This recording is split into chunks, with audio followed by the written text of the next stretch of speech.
5 reasons or 5 seasons of your life where you need protracted prayer. You need prolonged, passionate prayer. You take 5, 7 hours out, 10 hours. Or you break it down, but it's continued. You are praying. You are praying every day. You are depositing 5 to 7 hours, either at once or broken across hours through the day. Are you with me? And you are doing that for a week, for 2 weeks, or 1 month. Are you with me? For 1 year.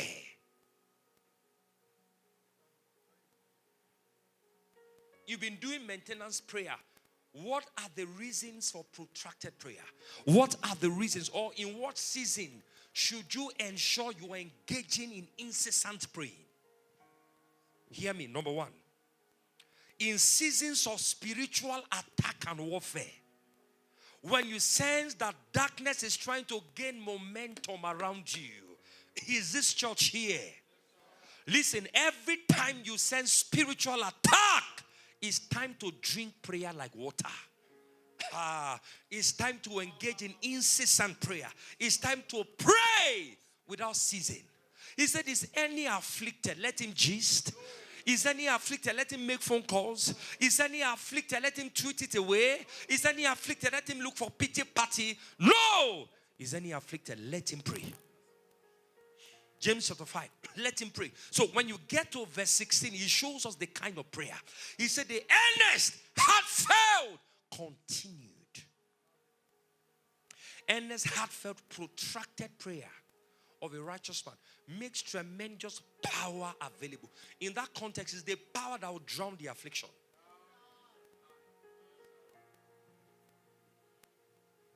Listen, the earlier you know how to talk to God, how to turn to God early enough, the better.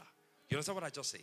The earlier you know how to turn to God. You know, there are people, things happening around them. They are looking for other explanations.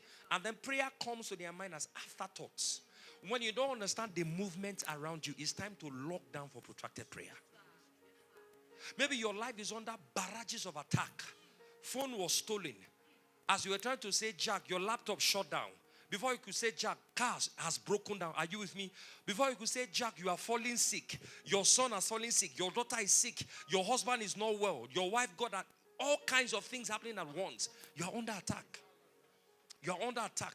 Before you know it, you have lost money. You are under attack. So whether it's barrages, but you know, your mind, you sit down for no reason, you are depressed. For no reason, thoughts are coming to you. Or they say you are feeling symptoms, or doctors cannot understand what is going on. You are under attack. It's time for incessant praying. It's time for protracted praying. Give me the scriptures. Acts chapter 12.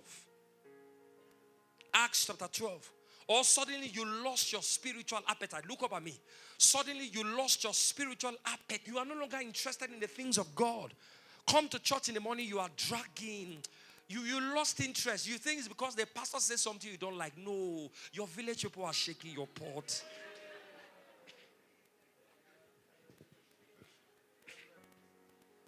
You are angry.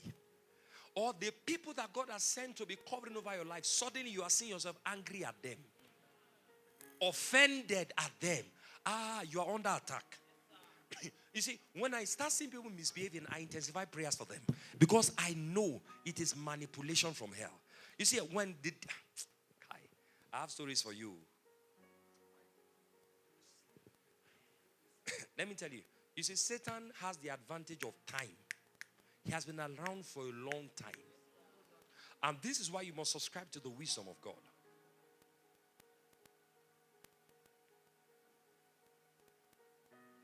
When you see someone who was respectful, honoring, starts insulting and saying derogatory things about their pastors, their leaders, their parents, their mentors, you know it's manipulation. You call someone, say, hello, how are you? Say, yes. Do you know who's talking? Yes, I know.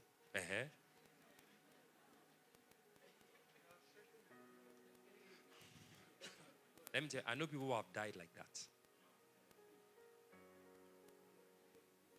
So when Satan cannot come directly, he removes the covering.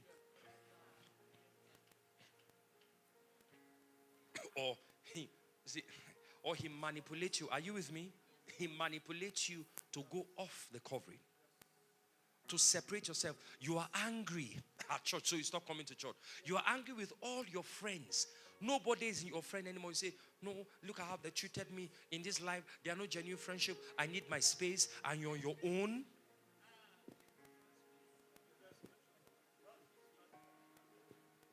Are you with me? You are under attack. I'm trying to explain spiritual attacks to you. On your family, people start dying anyhow. This month, somebody dies. Within 1 year, I buried 3 people. It's not normal. Oh. Listen, it's not normal. It's not normal. That's spiritual attack. It says, about the time of Herod the king. He says, about that time, Herod the king stretched forth his hand to vex certain of the church. Watch this. Verse 2. He killed James, the brother of John. Do you know what James is talking about? Peter, James, and John. Peter, James, and John that you hear in the gospel. That was the one that was killed. The closest, 3 closest to Jesus. He killed one of them. And look at the person Satan went for. The church was under intense attack. The one who wrote the book of James is the brother of James, so not this one. This one had died. We couldn't get any revelation from him. We got from Peter, we got from John. But James was killed by the sword. He killed James, the brother of John, with the sword. Herod. Next verse. The church was under intense attack. And because they saw that it pleased the Jews, you see, if you give Satan what? He'll go a mile. And because he saw that it pleased the Jews, he proceeded further to take Peter, the head of the church, the senior pastor, the pope, the lead apostle. He wanted to destroy the church. He proceeded further to take Peter. When the days of the unleavened bread were closed, then were the days of unleavened bread. Next verse. I want you to see this. And when he had apprehended him, he put him in prison, delivered him unto the quaternions of soldiers to keep him, intending after Easter to bring him forth to the people. Next verse. Peter therefore was kept in prison, but the plan was to kill Peter. He said, but what a disruptive word. That means prayer is a disruption to the plan of Satan. He said, but prayer was prayed. No. Prayer was made. They were cooking prayer. He said prayer was made without ceasing of the church unto God for him. Prayer, there was no end. This protracted prayer, there's no end. Continuous. He said prayer was made without ceasing unto God for Peter. Listen, when you are under attack, it's time to make prayer without ceasing. I know you go to work, but when you know the value of your life, you will create time. You create time. Are you here? If you don't understand what I'm saying, go and listen to spiritual intelligence. You create time. You must learn to read the signs on the wall. You're under attack. It's not time to do 5 minutes prayer. This is not 5 minutes prayer. He says, prayer was made without ceasing. And this corporate prayer, there are times you call a few folks to join you to pray. And this is why you must have people you pray together with. You pray together with. That can stand with you. Sometimes the standing with you is not in the same house, though. They are where they are praying. And you are praying your own prayer. They don't need to pray as much as you do. You are the one in the situation. Prayer was made without ceasing.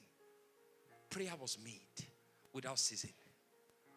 You are feeling dull spiritually. Make prayer without ceasing.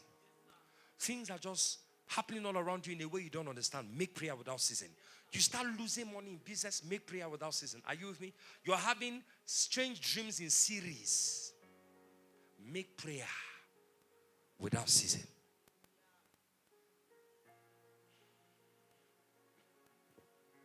Make prayer without ceasing. Is somebody here? Ephesians chapter 6 verse 18. Give it to me. I said in seasons of spiritual attack, warfares, when you sense darkness rising up against you, it's time to pray. It's time to pray. It's time to declare war through prayer. It's not 10 minutes prayer. It's time to declare war. You pray. Don't hope things will change. Imagine if they were praying and say, okay, talk. We are praying though. Let's hope. No, you will continue praying until your answer comes. Peter was the answer. In fact, when Peter came, they didn't believe. That's to show you how scared they were. That means pray. Even when you are scared, pray anyways. Even when you feel you don't believe, pray.